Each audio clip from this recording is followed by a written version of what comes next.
Oh, hello there. It is Mr. Warren Hayes here. How are you? Welcome. This is the AEW Dynamite review. It's Thursday. It is April 20, 2023.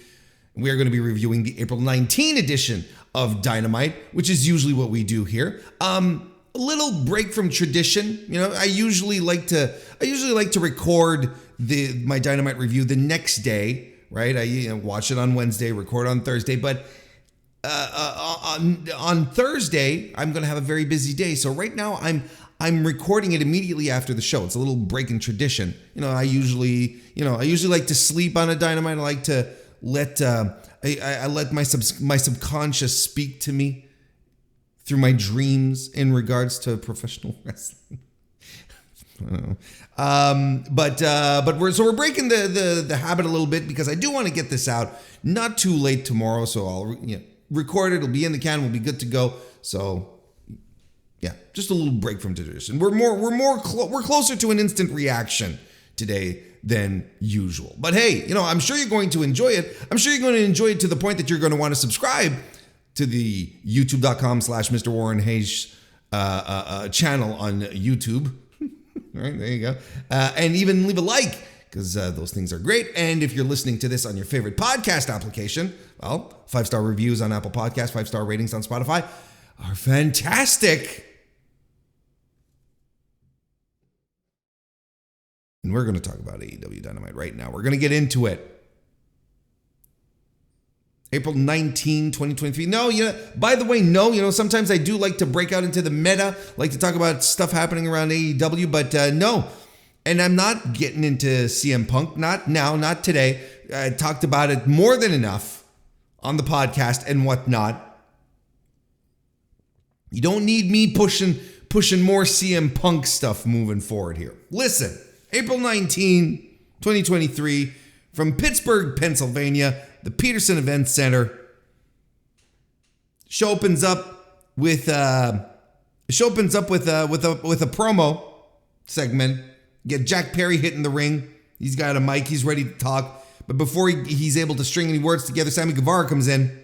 He interrupts. He's ready to talk. And before he can say a single thing, Darby Allin comes in. And we have a pillar promo. It's being set up here. Look, I'm not going to break this down into any detail because I didn't think this was great. I think it kind of stunk to a degree. I didn't think it was awful, but I mean, there's some of the content is a little strange. It's getting a little heavy-handed, how the Pillars were all giving each other like respect and props, but then tearing each other down. Like, we've seen this pattern quite a bit. Like, everyone in that ring last night seems to like Sammy Guevara, but they don't like the other guys. Like, I don't know. I thought the only person who stood out in this field was Darby, who I think has stood out, period, in this feud so far. And I'm watching this and I'm like, why is this opening the show? There is no reason, no outright reason to start this show with this promo specifically. I like when my segments are good or have a reason to open up. My opening segments, I want them to be good or have a good reason to open up. And it wasn't very clear to me. And I really didn't think it was all that great but then it all made sense when MJF comes out, cuts them all down, and says that they're going to have a tournament to determine the number one contender for the AEW title amongst them. And so I'm sitting here, well, actually over there in my living room, not specifically here, but I'm sitting in my living room, and I'm looking at this and I'm like, looks like someone is listening to the Mr. Warren Hayes show. Someone highly involved in creative over and the All Elite side of things. And I'm rubbing my hands together and I'm like, oh, if this turns into a round robin, holy guacamole, I am going to be sending some very choice DMs to a few people, requesting some props.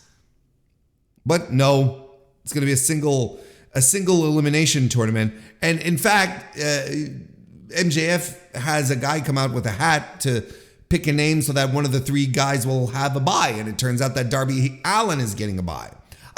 Look, they really just do the fucking, just do the round robin. It would have been perfect. We could have stopped with all these, when we started, we're climbing up, so on and so forth promos that we've been getting for weeks now. Now just have the boys wrestle each other. Let's get some good old fashioned sports drama going. But so when are we doing the first match? MJF says, we're doing it tonight, playa.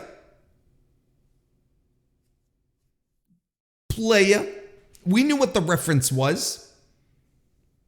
And I'm gonna tell you, I didn't care for it. And I didn't care for it. Look, I didn't care for it because I'm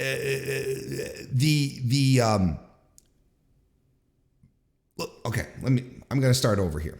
I understand why they opened the show with this, and that was because they're doing a surprise main event for later tonight, for the main event tonight. It's the first round of the tag team, which is, they just should call it qualifier matches, right? Who the fuck cares? It's not a tournament. Anyway. We're getting heavy on semantics here, but it should have been a round robin. Anyway, get back on track, Warren. Stop with the sidebars. So they started off the segment because they wanted to set up the main event. That's why they started with this segment. Because they just wanted to make sure that everyone stuck around for the main event. And it's a surprise main event. It wasn't announced. Now, if this wasn't the most World Wrestling Entertainment way to start a show, I don't know what to tell you. Opening segment, people coming in to cut very mid promos, and then someone coming out to make a match for later on in the evening that wasn't announced. I mean, this is textbook. And again, if I want to see that, if I want to watch that with my own two eyes, there's another promotion out there that I could be watching on Monday nights and Friday nights. And sometimes on Tuesdays. But I don't, because that shit annoys me.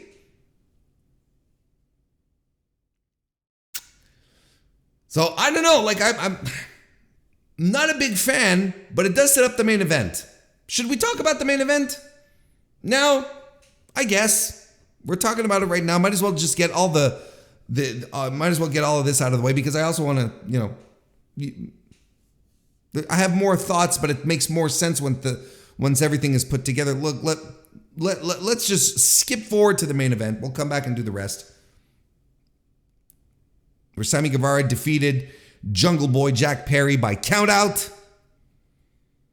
Look, I thought this was by countout, you heard that right.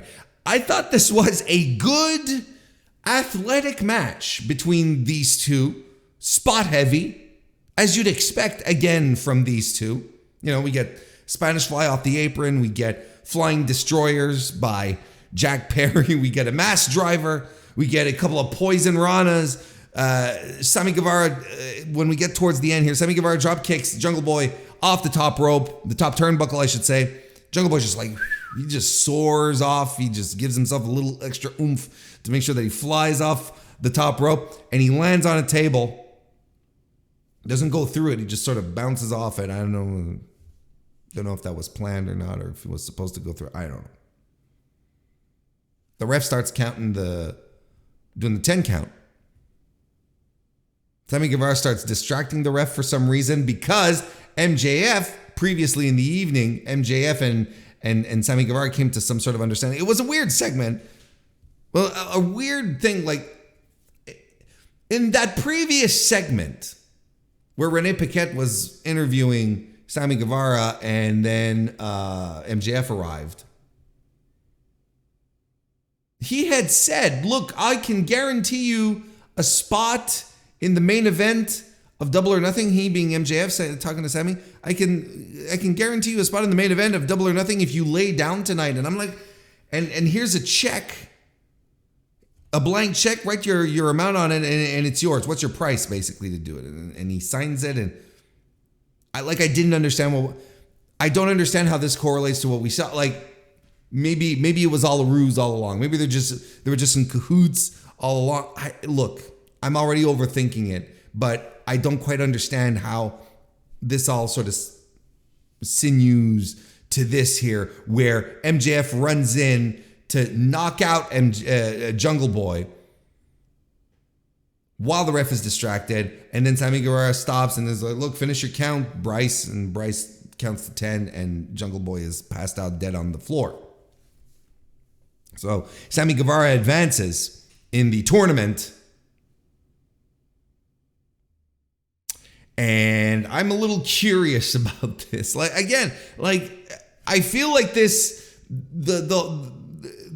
twists and turns, don't get me wrong.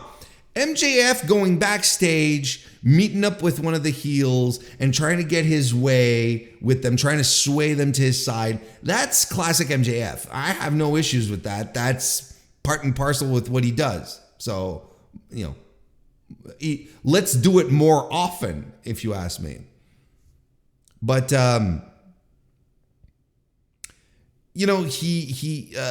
being MJF, appearing out of nowhere, punching, and then hugging each other. How is this guaranteeing Sammy Guevara a shot at Double or Nothing? I guess implying that next week MJF is going to do the same thing to Darby Allin. However, Darby Allin has someone looking after him, right? The daddy daycare business from last week. This is going to come into play, where Sting is probably going to keep MJF from doing any bullshit.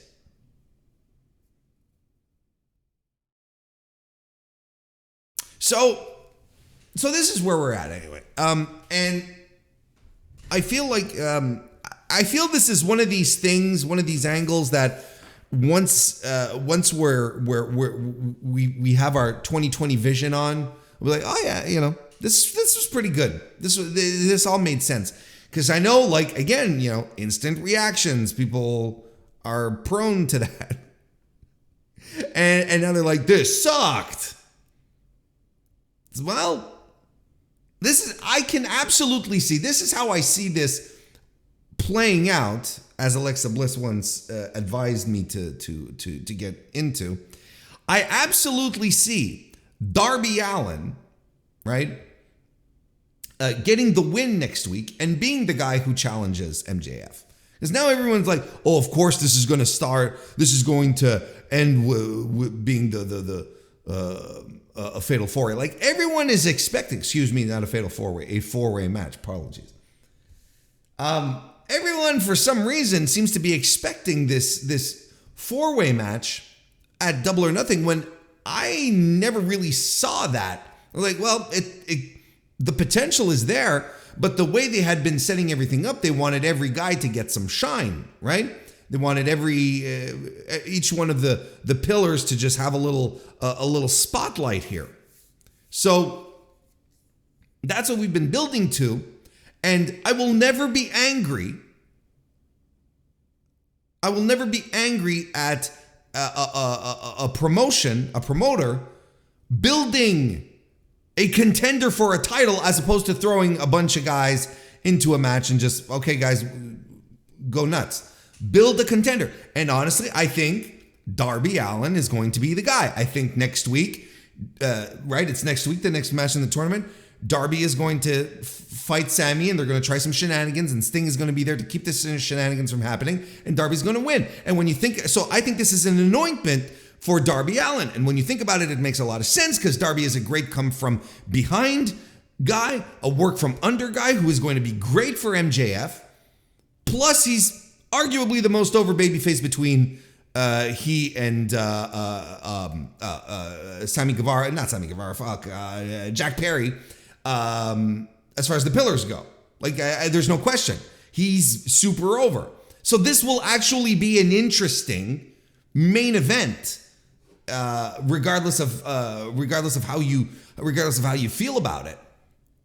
And I think we're thankfully avoiding a four-way. And folks who still think that the four-way is going to happen, I think might be a little misguided here. I think the signs are clear that that's not what we're heading for. And I think Darby's going to be the guy. Look, I think Jack Perry and Sammy Guevara talked themselves out of their spot. You know, if you're disagreeing and you're going, well, no, it should be Jungle Boy. No, it should be Sammy. I think both guys just talked their way out of it. Darby has been the standout promo guy in this storyline they have brewing. You know, Sammy, when he cut his solo promo, 2-3 weeks ago, I thought it was bad.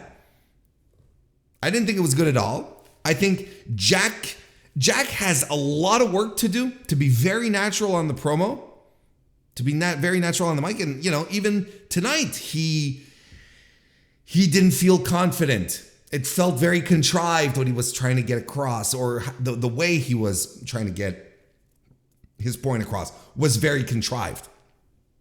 So, you know, he'll eventually, the more he gets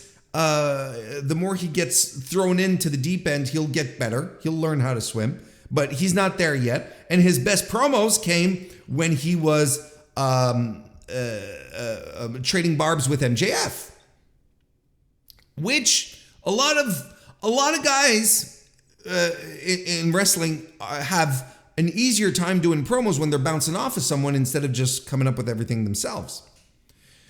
So ultimately, what I'm trying to say is that I think that might have ultimately sunk Jungle Boy and Sammy Guevara from being considered contenders in the situation here. I think there's, I think the fans are more naturally behind Darby to begin with. I think he's, I think he's shown that he's a better talker than probably a lot of people expected. And when you look at the match in a vacuum right now, outside of the tournament, you're like, yeah, this makes sense. This makes sense. And, and a lot of people are really low on this. And I can understand. But, look, this is the thing, is that we keep talking about the four pillars. Well, if you never throw, again, I'm going to use the swimming analogy here, but if you never throw the young guys into the deep end, they're never going to learn how to swim, right? You have to take these chances, these risks, these opportunities to build the new folks, right? You have to. And sometimes, you swing and you miss. Sometimes you hit a home run. We'll see what kind of home run we're going to get, and we're probably only going to know once Double or Nothing is done at this stage, which is still a month away. Over a month. So we still have time. We'll see how all this develops. But, I think it's fair to say, because I can also understand why, I understand all the criticisms that people may have, and even emotionally, where they're like, I don't feel invested, this is kind of lame, I get it, because as it stands right now, I feel, despite the fact that I understand it, like I say often, right? Just because I understand something doesn't mean I necessarily like it, right? But I understand what they're doing here, and there's things in this that I like. There's things that I don't connect with me, like the promo, the opening segment tonight, that did nothing for me. But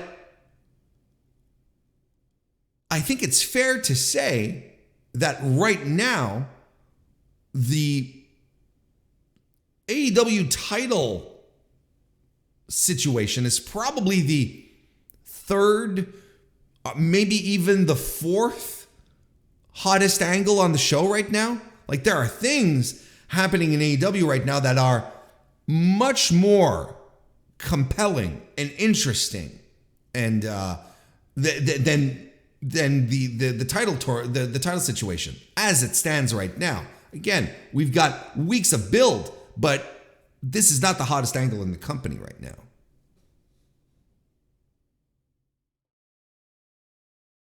All right, let's move on. Let's go back to the top of the show then. After the segment concluded, we had the women's match of the night, where Dr. Britt Baker and Jamie Hayter teamed up to defeat Ruby Soho and Toni Storm of the Outcasts. I thought this was a fine match. You know, Britt Baker is out there in front of her home crowd. Fine little match that seemed to have a little trouble getting going. I mean, Jamie Hayter was fantastic. Get some great spots from the get-go, showcasing her strength, but it was just something that wasn't quite clicking. Baker gets the hot tag, does an air raid, crash, kicks out of a Storm Zero. My God, a Storm Zero is a good little finisher, right? You know, like a straight to the point finisher. No, like, grandiose signals or, you know, it's like putting a guy on your shoulder and then bending him over and, you know, none of that bullshit. Just like stuff into a pile driver and whomp. I love the way Toni Storm delivers it. It's fantastic. Anyway, Britt Baker kicks out of the Storm Zero to the shock of thousands except the people in the arena. Crowd was super hot for this. Baker gets in a Panama Sunrise and the lockjaw on Ruby Soho for the win. As I said, fine little match. Did what it had to do. Got the hometown girl in front of the crowd. People went ape shit. There was family ringside. You know, Britt's family was there and was getting into it with Saraya. This is all fantastic stuff. After the match, we see Jamie Hayter. She's being carried away. You know, doesn't go up the ramp, is going off on the side, being carried away by medical personnel. And Britt, instead of celebrating, sees her friend in a bind, so she goes and walks off with her. Now, this is a crucial bit of information that if you watch the show, something that happens later will make sense for you. But if you don't watch the show, you're going to be like, eh? Anyway. Again, you probably watch the show. You know what's going to happen. Renee Paquette is backstage. She's interviewing Wardlow. He says, look, it wasn't all that long ago. I had a horseman. A horseman. Not a centaur. What is the opposite? What's a reverse centaur? What is because a centaur is a human with the, you know, half human, half horse, with the torso part of the human and the hindquarters of the whole body, right? The whole like lower body of the horse. So what is the opposite? What is like mostly horse and then human legs? Like a BoJack Horseman, essentially. So what, like furries? It's late. Bear with me. Basically, Wardlow is saying, look, he used to have one of the four horsemen giving him advice. Now he's calling in another one tonight to help him out. Which brings in Arn Anderson, who we haven't seen on AEW for decades. Glad to see him back, and he comes in and he says, he cuts just a simple, effective, badass, old grumpy man, old school, old fashioned wrestling promo. Arn says, you know, yeah, you should be doing four horsemen stuff because that wakes people up. And he said, Tully Blanchard taught me to be the best checkers player in the arena, but tonight we're going to start playing chess. Great stuff. Before we get any further, the Elite hit the ring. They do the entrance and all that, but Kenny Omega is serious. He's got serious face on. He's so serious. They call him Kenny Serious Omega. Omega Serious. Kenny Serious. Sirini Omega. Okay. He says he can't. He's been losing sleep over what the Blackpool Combat Club did to his friends and his Uncle Don. So he wants the BCC to come to the ring so they can squash the beef, as he says. But Bryan Danielson appears with the microphone on the Tonytron, calls them amateurs, up there talking. Nobody is paying to see open mic night. What a great line. I love Bryan Danielson so much. And as he's talking, well, guess what happens? The BCC, being the goons now, they just blindside the Elite. And that leads us into a fantastic brawl. Just a great brawl where the Elite get the upper hand, but then they eventually get overwhelmed. Don Callis comes out with a chair, but he dashes back like he sees Danielson is out there too at this point. And Callis is looking at the ring and says, oh shit, I'm outclassed here. He hits the bricks. And we're sitting there going, what a fucking weasel. Because we think, he's being a chicken shit, that he's just hitting the bricks. Danielson, though, has the screwdriver and he's ready to use it on Omega, who's been singled out. But instead of, more facial injuries, Don Callis comes back out with Konosuke Takeshita, who he's been scouting for, it feels like months at this point. Just doing little things, little social media blurbs, just appearing.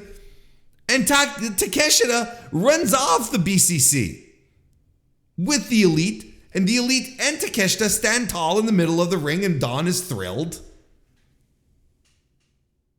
All this rules. And so again, another fantastic angle involving the Blackpool Combat Club. Again, more gold on top of gold. I can't say enough good things about this. We're continuing down this line where it's just fantastic stuff week after week. And now we're on the cusp of something that everyone has been saying, everyone has been wanting, a big push for Konosuke Takeshita. Stop having him lose matches all the time. Stop having him beat prelim guys. Put him in the big angles. Give him something to chew on. There you go. He is currently being thrown into, in your boy's opinion, the hottest angle in the company right now. And despite that, I see the complaints. Where was Hangman? Why are we doing Takeshita? Takeshita doesn't make sense. First of all, it does make sense in the context of everything that's been happening. If you have been paying attention, if you haven't been paying attention, you're not watching the show. I've got, nothing to say, nothing to tell you. I don't know, just, log off, go to bed. But all this works. Hangman Page is at home selling a severe injury to his face. That's why he wasn't there. Takeshita coming in and ultimately maybe taking his place. It makes for a nice little wrinkle in this story. Another little tidbit added here. How is Takeshita going to, is he a pawn for Don Callis in here to use Takeshita to maybe drag Kenny Omega away from the Elite a little more? Like, what's the dealio here? There's a couple of more. It's a little finesse add here that opens up a lot of questions, a lot more intrigue. Everything in this is connecting. And in the meantime, you have Bryan Danielson, who's being a fantastic mouthpiece for the BCC. This all rules. And I hope we're leading into Anarchy in the Arena. And I hope, what I hope is the Elite and Takeshita, and when I say the Elite with Hangman Page, that they all come together and that the BCC has to find an extra member, one more person, to join their side to take out these schmucks. Quote unquote MJF. But that's still the point. And I hope we're heading to Anarchy in the Arena much more than Blood and Guts. I hope we get our Anarchy in the Arena. One of my favorite matches last year was that fucking match. That was just outstanding. And I hope we do it again this year.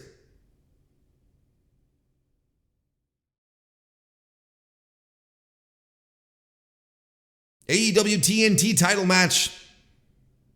Wardlow defeats Powerhouse Hobbs to become once again an AEW TNT champion. I know it's I know it's still early after the event. We're still the show is still very fresh. It's only been a couple of hours since it's been done. But right now, as it stands on Cage Match, this match is rated at 5.49, 44 votes. So it still has time to change. But, I don't know if this is where it's going to land, where it's going to settle.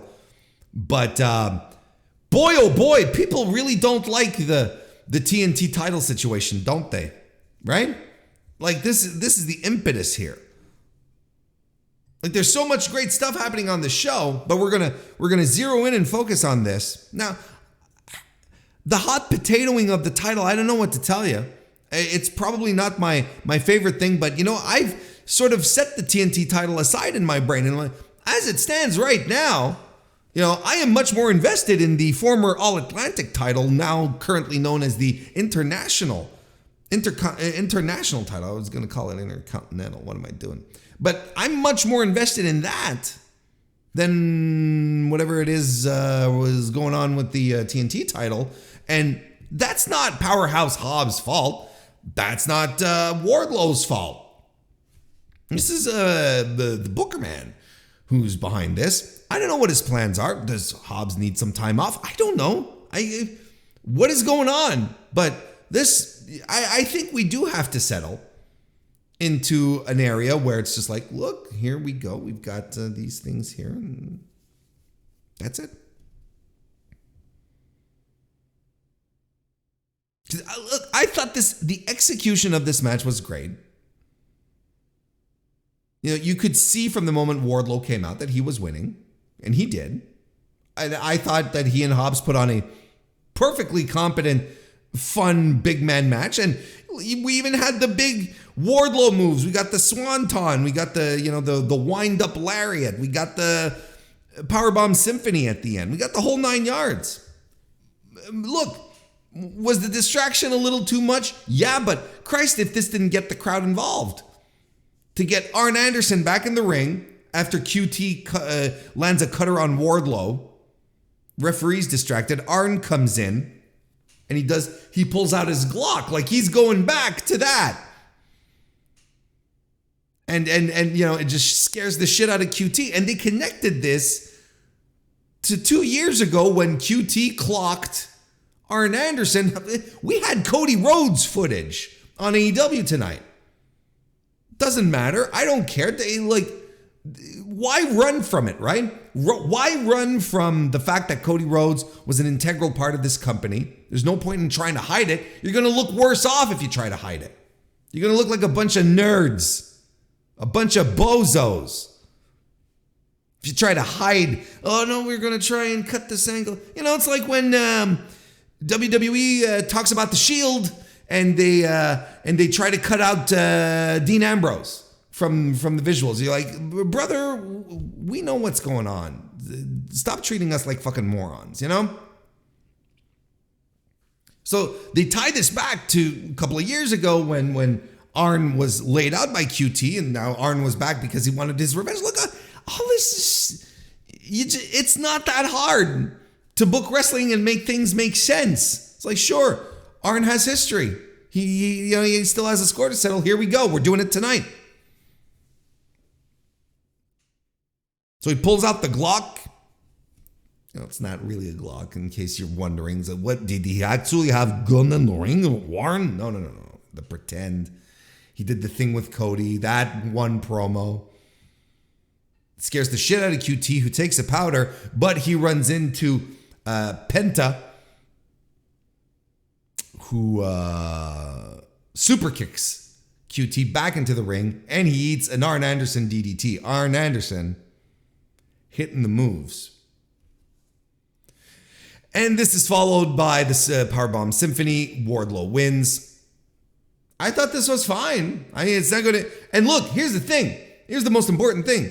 The crowd went bananas for this, went bonkers. Now, I've been told multiple times that Wardlow is no longer over with the AEW audience, that he's just another one of the guys now, and that, the train has passed in regards to Wardlow. You could have fooled me tonight. The moment he came out, people were back on their feet. They're chanting his name. They're doing the symphony thing. Wardlow is still over. Now, is he as hot as he was at the end of his program with MJF? No, absolutely not. I completely concur with that.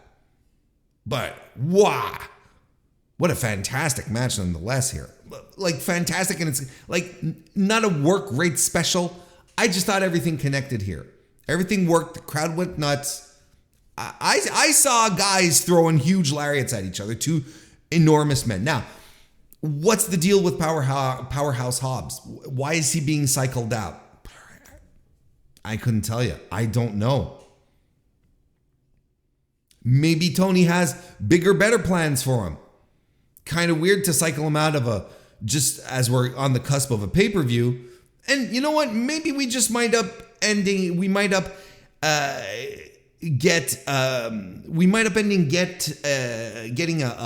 a series of matches between Wardlow and Powerhouse Hobbs. Maybe that's also something that could happen. I don't know. I don't know what to tell you. I've got stuff has been extremely inconsequential. Powerhouse Hobbs is clearly a guy that AEW likes, and they are, they're ready to get behind whatever this decision is what it is. They put it back on Wardlow. Look, I had posited weeks ago when they were on the verge of doing the All Access show, and Wardlow did that extraordinarily great sit down interview with JR. Was it JR? Who cares? But he did that sit down interview where I told you all, I thought he looked like a star. I thought he came off wonderfully media friendly, literate, just charismatic, said all the right things. Like I thought he did wonderfully. Next thing you know, you find out that he's going to be featured on the All Access show. I'm like, oh, well, maybe this is why they're doing it. Maybe they just look, not unlike Britt and Adam Cole, who are part of the, an integral part of the All Access show. Wardlow is a big, handsome guy that's also on this show as well. Maybe you just want a little more crossover appeal. I don't know what to tell you. I don't have the right. I don't have the reasons behind it. Can only speculate. But to me, it's not that big a deal because Powerhouse Hobbs is going to be fine. Powerhouse Hobbs is going to be fine. After the match here, Christian Cage and Luchasaurus come out. So, aha! This is where we're heading into. This would probably be Wardlow's Double or Nothing match. I'm okay with this. And look at what we have here. Look, if Arn Anderson sticks around, we're going to have two great fucking promos to heat this feud up. Christian Cage is going to be extraordinary. Arn Anderson is going to do his. He's going to be the grizzled older vet, cutting some old school promos to counter Cage, and then we're going to have once again two huge guys going after each other. Look, this all rules. This all rules. Renee, we talked about this. We talked about Renee Paquette and Sammy Guevara with MJF. We all talked about this. So that leads us into Jay White's AEW debut as a member of the roster. See what I did there? He defeated Komander. And I thought this was solid. I thought this was a solid match. And Jay White here looked energized. He looked reinvigorated. Again, this might be due to the fact that, he can't do 3-minute stalls and on his television matches. He can't. Maybe there's a lot of stuff. I had talked about this. Maybe there's a lot of stuff that annoyed people watching Jay White in New Japan that he will not be able to do here because the time constraints are very different. It's not as loose. This was solid. And look, Komander got all his shit in. The rope run, let's call it what it is, moonsault, the rope walk, shooting star press, the springboard Phoenix splash. He got all his shit in. And when I look at Komander, when I look at Vikingo, I'm looking at these dudes and I'm getting the same type of vibes I got when I used to watch Rey Mysterio Jr. back on Nitro. And I'm like, look at this guy. You know, it's the same type of good fuzzy feeling where I'm like, look, this is a style of wrestling that I don't watch that often, but I can tell you, I can see why these dudes are special. These guys are going to revolutionize are going to revolutionize. They're going to influence a whole new generation of wrestlers. There's kids right now who are watching Vikingo, Komander go, and they're already saying, this is what I want to do. I want to be like these guys. Not unlike maybe how these guys were when they saw Rey Mysterio or Psychosis or whoever, you know, from those throws. But so all of this is awesome. Komander gets his shit in, but White gets the sleeper suplex and the Blade Runner for the win. Again, solid. Jay White looked great. I think he came off fantastically. And look, it was a Jay White match that, you know, that didn't have the New Japan pratfalls. How about that? After the match, Juice Robinson was ringside with Jay White, goes after Shawn Spears. For some reason, Shawn Spears is ringside doing the ratings gimmick from 1 to 10, right? Because 10. I don't know why Shawn Spears is involved in this. I was joking with Kristen. We were laughing about this. We were like, could you imagine? Oh, no, we're transitioning. You know, Jay's first feud is not going to be with Ricky Starks. We're going to transition to Shawn Spears. Like, could you have a more mid debut feud? But no, Ricky Starks ended up running in to save Spears. Yeah, I think the follow up to Ricky Starks' feud with Chris Jericho ain't that exciting right now. Like, I think it has potential. Maybe we're going to get to it. Like, we still have a few weeks to build. Slow and steady, so on and so forth. Not everyone has to be on TV every week. I'm okay with that. But let's have a conversation about Ricky Starks once we're done with Double or Nothing. I don't mind if he loses this feud, or if he loses at Double or Nothing and then the feud continues kind of thing. Like, if Ricky Starks is going to have to be the guy who's going to take on... is going to be the guy who has to take on Bullet Club. I don't know if being paired up with Shawn Spears is going to do anything.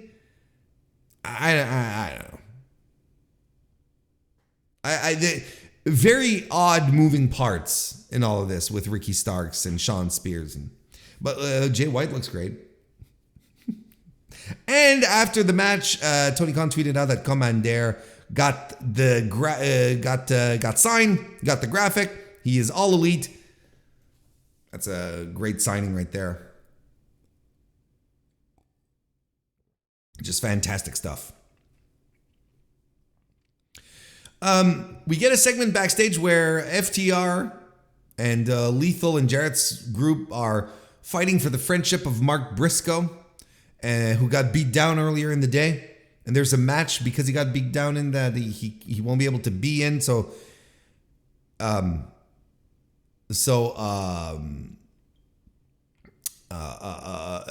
Briscoe asks Lethal to team with FTR, and they all reluctantly agree because they all want to be friends with Mark. And he says there's a match tonight, but I guess he meant for Rampage. And I'm going to tell you what I didn't like about this. I didn't like how this was set up. I've been mentioning it more and more, but there's a lot more sports entertainment things that I'm starting to see a bit more of a trend here, and I'm not super excited about it. But, you know, Renee being backstage in front of a TV and going to FTR, hey, guys, I know we're supposed to talk about your titles, but look at what happened earlier today. And I'm like, this is kind of dumb. And then they run immediately to the trainer room, right? Because it happened earlier in the day, but he must obviously be still in the trainer room.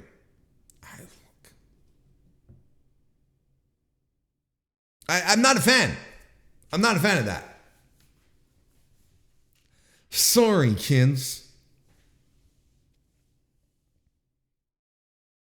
Chris Jericho and Adam Cole have their face-off.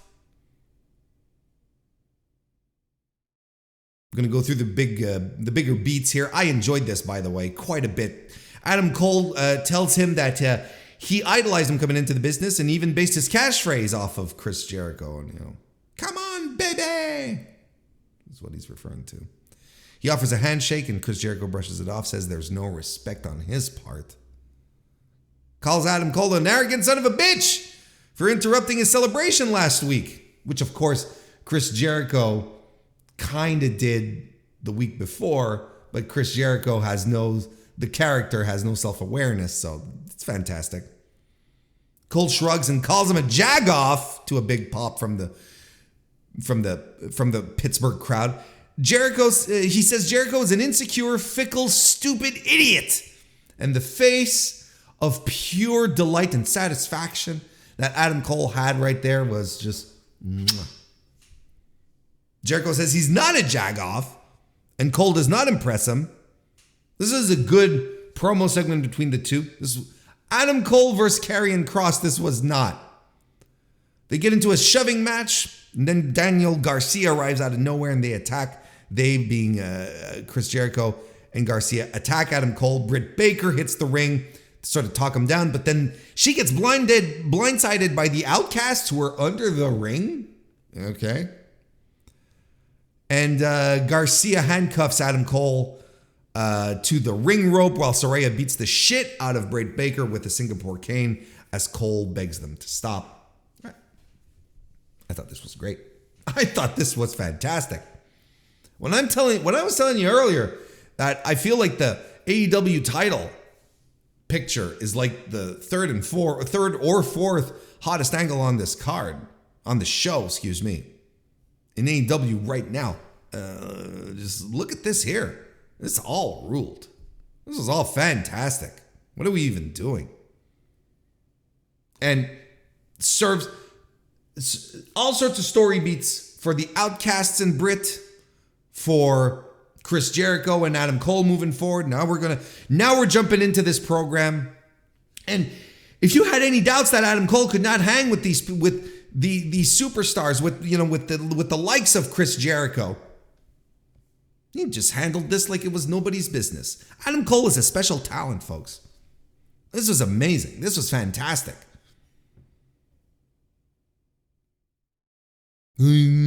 Jericho Vortex. Oh, fuck off.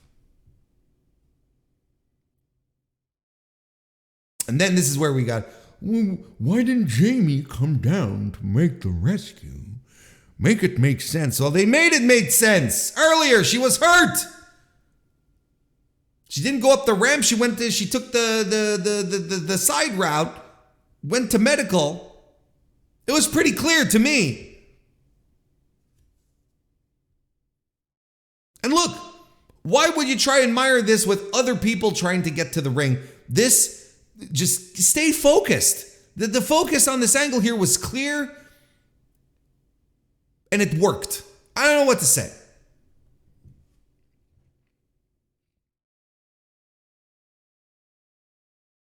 The Hardy Boys, Isaiah Cassidy and Hook are all together, and they're talking about addressing the audience on Friday on Rampage. All right, cool. And then we get the Acclaimed and Billy Gunn defeating Angelo Parker, Matt Menard, and Jake Hager. This was a crowd pleaser, crowd-friendly spots. The Acclaimed are over as fuck. So is Billy Gunn. This does nothing for me. But crowd is super into it. The Acclaimed haven't lost any of their luster from having lost the titles and having lost to the Guns or whatnot. They're fine. They're doing great. This nice little angle to keep them busy, to give them a reason to be put on the show, get the crowd doing the scissoring shit, and it works. It does nothing for me, but it works. They're still super over. What do you want? What do you want from me? You want me to become a huge... Look, I've said it multiple times. I am a big Anthony Bowens guy. I think that guy has tremendous upside. The minute that he started cutting promos, I was like, oh wow, okay. We've got something different here. But for the rest, I don't know. The rest of the act does nothing for me. But I can recognize that it's working. That's what you're going to get from me in this regard. And then we got the main event, but we already talked about that, so there you go. Look, this has been the story for Dynamites recently. Eventful. Again, stuff happening. This was a better Dynamite than last week's. Where last week I was like, the events, but geez, everything felt so-so. This was eventful. Things were happening. Story bumps were occurring. We had some great angles. We had a lot of great promos. But, you know, these aren't the great Dynamites that we were having in January and February earlier this year. They were just blowing us all away. But these feel like they're building to stuff. It really does feel like Tony Khan is taking the we don't do stories thing to heart. And he's like, you want stories? Here's your stories. And I mean, we got some fine matches. We got some good little matches. I thought the main event was, main event is match of the night. I thought it was good. Not great, but I thought it was good. A lot of fun. Fantastic angle type matches. It's all right. Good debuts. Solid work all around, really. But, I'm not pounding my head against the wall out of sheer joy. I'm watching a 5-star match on a Wednesday night just completely out of the blue. So we're moving on to something. We're brewing something else. We'll see how it goes. But I enjoyed this overall because shit happened. And I think that's an important stuff. Unexpected things. I like this type of show, even if the wrestling isn't necessarily up to par. There was nothing bad on the show as far as wrestling goes. Like nothing outright terrible. It's just like, get this off my TV kind of thing. Even if the Acclaimed stuff isn't my thing, I'm sitting there, I'm looking at this and I'm like, all right. The crowd is into this. Look, this is electric. They're doing what they're supposed to do. It's a wrestling show. And what I should do is wrap up this Dynamite review right now. Thank you everyone for watching. If you haven't already, you know what would be really cool? Leaving a like on the video. Shock, right? Leaving a like on the video or a 5-star review on Apple Podcasts, 5-star rating on Spotify. All those things help out. I will be back on Tuesday for another edition of the Mr. Warren Hayes Show proper. In the meantime, I hope you have a great rest of your week, and I'll see you next time.